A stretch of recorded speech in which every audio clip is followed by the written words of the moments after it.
नमस्कार दर्शकों, स्वागत है आप सभी का एक बार फिर से DHP न्यूज़ चैनल पर। तो दोस्तों, आज है तारीख 26 अप्रैल 2021, दिन सोमवार।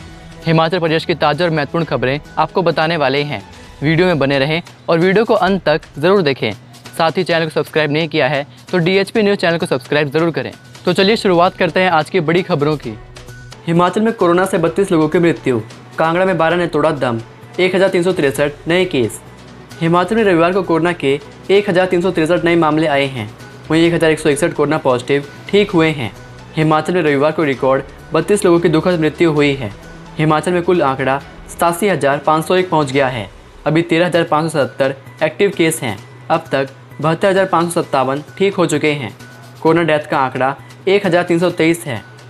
कांगड़ा में 423, सिरमौर में 229, शिमला में 224, सोलन में 149, हमीरपुर में 104, मंडी में 83, बिलासपुर में 64, ऊना में 38, कुल्लू में 27, किन्नौर में 10, चंबा में 9 व लाहौल स्पीति में 3 नए मामले आए हैं। कांगड़ा के 325, सोलन के 179, मंडी के 114, सिरमौर के 84, शिमला के 71, ऊना के 70, चंबा के 63, किन्नौर के 60, हमीरपुर व लाहौल स्पीति के 59, बिलासपुर के 42 व कुल्लू के 35 ठीक हुए हैं। बाहरी राज्यों से आने वालों को ऑनलाइन पंजीकरण जरूरी, आदेश जारी। हिमाचल में कोरोना के बढ़ते मामलों के बाद जयराम सरकार ने कांगड़ा, ऊना, सोलन व सिरमौर में रात 10 बजे से सुबह 5 बजे तक कोरोना कर्फ्यू लगाने का निर्णय लिया है। साथ ही बाहरी राज्यों से आने वालों को RT-PCR की 72 घंटे की नेगेटिव रिपोर्ट जरूरी होगी। अगर कोई बिना रिपोर्ट आता है तो उसे 14 दिन के लिए होम क्वारंटाइन किया जाएगा। होम क्वारंटाइन व्यक्ति के पास 6 या 7 दिन में कोरोना टेस्ट करवाने का विकल्प होगा। अगर वह नेगेटिव आता है तो उसे क्वारंटाइन में रहने की जरूरत नहीं होगी। यह निर्णय CM जयराम ठाकुर की अध्यक्षता में हुई हाई पावर कमेटी की बैठक में लिए गए। निर्णय के बाद आदेश जारी कर दिए गए हैं। सॉफ्टवेयर से निगरानी रखी जाएगी। ऐसा कॉन्टैक्ट ट्रेसिंग कोविड मामलों का पता लगाने व क्वारंटाइन करने के चलते किया जाएगा। बाहरी राज्यों से आने वाले लोगों को ऑनलाइन पंजीकरण करवाना जरूरी होगा। उनके आगमन का विवरण, क्वारंटाइन आवश्यकता और संपर्क ट्रेसिंग के उद्देश्य से भी संबंधितों के साथ साझा किया जाएगा। हालांकि जिला के अंदर और हिमाचल के अंदर आवाजाही को कोई ऐसी व्यवस्था लागू नहीं की गई है। नालागढ़ के मैक्सशिफ्ट अस्पताल में ऑक्सीजन लीक, शिफ्ट किए मरीज। कोरोना महामारी के बीच अस्पतालों में ऑक्सीजन खत्म या फिर लीक होने के मामले सामने आ रहे हैं। ऐसे में हिमाचल में भी ऐसा ही पहला मामला सामने आया है। मामला सोलन जिला के नालागढ़ में नवनिर्मित मैक्सशिफ्ट अस्पताल में सामने आया है। ऑक्सीजन के लीक होने के कारण 20 से ज़्यादा ऑक्सीजन सिलेंडर खाली हो गए। जिस वक्त यह हादसा पेश आया उस वक्त मैक्सशिफ्ट अस्पताल में गंभीर रूप से बीमार 2 मरीज भर्ती किए गए थे और उन्हें ऑक्सीजन देने की तैयारी चल रही थी। लेकिन ऑक्सीजन लीक होने के चलते इन मरीजों को आनंद फानन में ESI काठा में शिफ्ट करना पड़ा। इस घटना के बाद हिमाचल में स्वास्थ्य विभाग की तैयारियों की पोल भी खुल गई है। लाहौल में गिरा हिमखंड, प्रदेश में 28 अप्रैल से फिर बिगड़ेगा मौसम। हिमाचल प्रदेश के मध्यम और ऊंचाई वाले क्षेत्रों में 28 अप्रैल से मौसम फिर बिगड़ेगा। प्रदेश के मध्यम और ऊंचाई वाले इलाकों में बारिश और बर्फबारी का पूर्वानुमान है। उधर लाहौल के क्वारिंग के समीप हिमखंड गिरा है।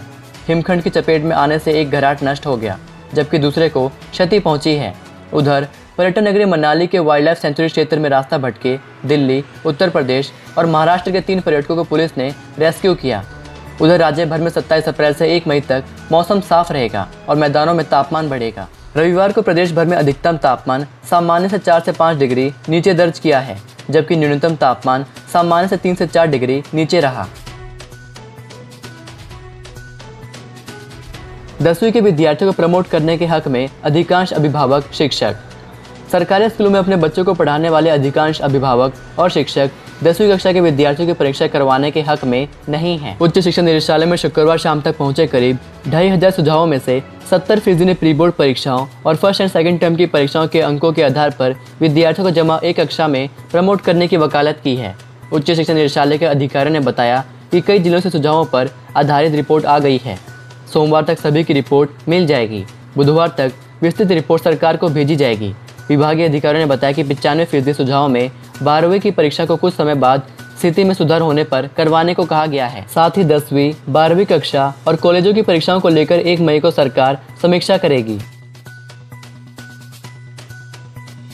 हिमाचल के 12,000 किसान उगाएंगे पहाड़ी दालें, केंद्र की मंजूरी को भेजा प्रोजेक्ट। हिमाचल प्रदेश में पहाड़ी दालों का उत्पादन बढ़ाने को राज्य सरकार ने केंद्र के पास मंजूरी के लिए 10.34 करोड़ रुपए का प्रोजेक्ट भेजा है। मंजूरी मिलने के बाद पहाड़ी दालों का उत्पादन बढ़ाने के लिए प्रदेश के करीब 12,000 किसानों को लाभ पहुंचाया जाना है। प्रदेश में 6,000 हेक्टेयर भूमि में दालें पैदा करने का लक्ष्य रखा है। केंद्र और राज्य सरकार के प्रोजेक्ट में 90-10% वित्तीय भागीदारी रहेगी। प्रदेश में दालों का उत्पादन कम होने से अभी बाहरी राज्यों पर ज्यादा निर्भरता है।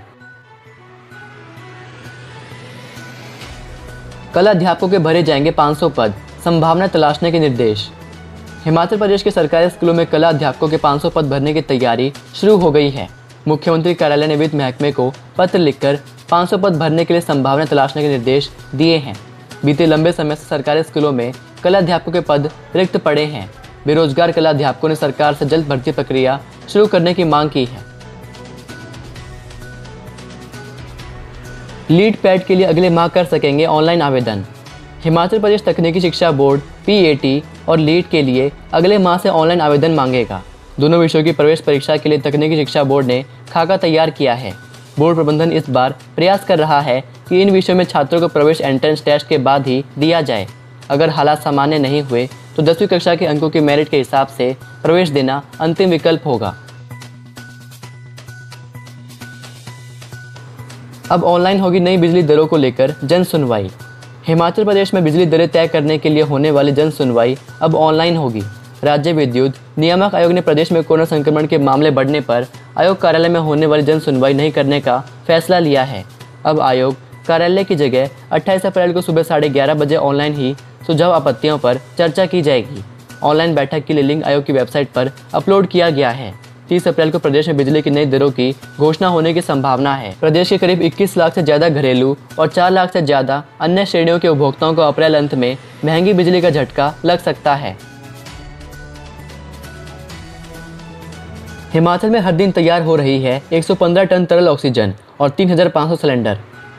देश भर में ऑक्सीजन की कमी के चलते मचे हाहाकार के बीच फार्मा हब हिमाचल प्रदेश एक बार फिर देश के लिए मदद को आगे आ गया है। प्रदेश के उद्योगों में हर रोज 115 टन तरल ऑक्सीजन तैयार हो रही है, जबकि ऑक्सीजन गैस के 3500 सिलेंडर भी तैयार किए जा रहे हैं। इस उत्पादन में से वर्तमान ऑक्सीजन की जरूरत पूरा करने के लिए तरल ऑक्सीजन बनाने वाली company Inox gases 15 ton Himachal Pradesh को मुहैया करा रही है। बाकी 100 टन तरल ऑक्सीजन हरियाणा, पंजाब, जम्मू कश्मीर, दिल्ली और चंडीगढ़ के अस्पतालों को केंद्र सरकार की ओर से निर्धारित मात्रा के अनुसार दे रही है। खाई में गिरकर टिप्पर के उड़े परखच्चे, चालक की मौके पर मौत। पुलिस थाना जंजैहली के अंतर्गत राणाबाग के समीप रविवार सुबह एक टिप्पर के खाई में लुढ़कने से चालक की मौत हो गई। पुलिस के अनुसार राणाबाग की ओर से एक टिप्पर छतरी की ओर जा रहा था कि अचानक भिजोनी नाला मोड़ के पास खाई में लुढ़क गया। हादसा इतना भयानक था कि टिप्पर के परखच्चे उड़ गए, जबकि चालक का शव सड़क से करीब 100 मीटर की दूरी पर पत्थरों के बीच फंस गया। ASI देवदत्त ने बताया कि मृतक की पहचान गोपाल सिंह पुत्र जय सिंह निवासी रायधर डाकघर छतरी के रूप में हुई है। उन्होंने कहा कि शव पोस्टमार्टम के बाद परिजनों को सौंप दिया जाएगा। पुलिस अधीक्षक शालिनी अग्निहोत्री ने दुर्घटना की पुष्टि की है। कांगड़ा में होने लगी है कोरोना वैक्सीन की कमी। जिला कांगड़ा में कोरोना वैक्सीन लगाने का कार्य चला हुआ है, लेकिन अब वैक्सीन की कमी भी पड़ने लगी है। जिला के विभिन्न क्षेत्रों के स्वास्थ्य संस्थानों में वैक्सीन न होने के चलते टीकाकरण नहीं किया जा रहा है। हालात ये हैं कि कुछ स्वास्थ्य संस्थानों में लोग टीका लगाने के लिए पहुंच रहे हैं तो उन्हें वैक्सीन उपलब्ध न होने की जानकारी मिल रही है, जिसके बाद उन्हें आगामी दिनों में संस्थान में आकर टीका लगाने की बात कही जा रही है। जिला स्वास्थ्य विभाग ने भी माना है कि कुछ स्थानों पर वैक्सीन की दिक्कत आ रही है। विभाग द्वारा वैक्सीन लाने के लिए गाड़ी भेज दी है तथा जल्द ही यह समस्या दूर हो जाएगी। मस्जिद में नमाज को लेकर 2 गुटों में खूनी संघर्ष, 3 घायल। हिमाचल प्रदेश के सिरमौर जिला में एक मस्जिद में 2 गुटों के बीच हुए खूनी संघर्ष में 3 लोग घायल हो गए। घायलों का सिविल अस्पताल में उपचार चल रहा है। वहीं पांवटा पुलिस मामले की जांच में जुट गई है। बताया जा रहा है कि पांवटा साहिब स्थित मस्जिद में नमाज को लेकर एक व्यक्ति ने अपने परिवार के लोगों के साथ मिलकर मस्जिद कमेटी के सदस्यों पर जानलेवा हमला कर दिया, जिसमें 3 लोगों को गंभीर चोटें आई हैं। घटना की सूचना मिलते ही पुलिस मौके पर पहुंची और आगामी कार्रवाई शुरू की। दूसरे दिन भी बंद रहे बाजार, जनता का कर्फ्यू रहा सफल। बढ़ते कोरोना के मामलों के बीच हिमाचल सरकार के निर्देश पर रविवार को लगातार दूसरे दिन भी बाजार बंद रहे। बाजार बंद रहने की वजह से जनता का कर्फ्यू सफल रहा। जरूरी काम न होने के चलते लोग खुद ही घरों से बाहर नहीं निकले। ज़्यादातर सड़कें सुनसान रही, जबकि कुछ जगह जरूरी काम के चलते इक्का दुक्का लोग ही नजर आए। इस सख्ती के सफल रहने के बाद अब लोगों से खुद ही बाकी के दिनों में जरूरी काम न होने पर घरों में ही रहने की उम्मीद की जा रही है। ओवरलोडिंग से रोका तो मारपीट पर उतरे लोग, कंडक्टर ने भागकर बचाई जान। कोरोना संक्रमण से बचाव के लिए सरकार की ओर से बसों में 50% ऑक्यूपेंसी के आदेशों का ग्रामीण क्षेत्रों में पालन एचआरटीसी कर्मियों के लिए मुश्किल हो गया है। शिमला जिले के चौपाल उपमंडल के तहत निरवा में एचआरटीसी कंडक्टर ने 50% सीटों पर ही सवारियों को बैठने के लिए कहा तो लोग भड़ककर मारपीट पर उतारू हो गए और जान से मारने की धमकियां देने लगे। कंडक्टर ने मौके से भागकर जान बचाई। कंडक्टर की शिकायत पर पुलिस ने सरकारी कर्मी के काम में बाधा पहुंचाने और जान से मारने की धमकी देने के आरोप में एफआईआर दर्ज कर ली है। हिमाचल के इस जिले में 3000 शादियां, प्रशासन के लिए बन बैठी हैं सिरदर्दी। कोरोना काल में सरकार की बंदिशें और गाइडलाइन शादियों के लिए सजे मंडपों में कितनी मानी जाती है, कितनी नहीं, यही प्रशासन के लिए बड़ी सिरदर्दी है। 24 अप्रैल से 24 मई के बीच एक महीने तक होने वाली शादियों का आंकड़ा 3000 से ज़्यादा है। ये आंकड़ा अकेले जिला कांगड़ा का है, जिसके लिए प्रशासन से मंजूरी ली गई है। ये तो वह आंकड़ा है जो प्रशासन के पास मंजूरी लेने के लिए आ गए हैं। जो नहीं आए होंगे वह अलग से कितने होंगे। ऐसे में यह प्रशासन के लिए सिरदर्दी का विषय बना हुआ है।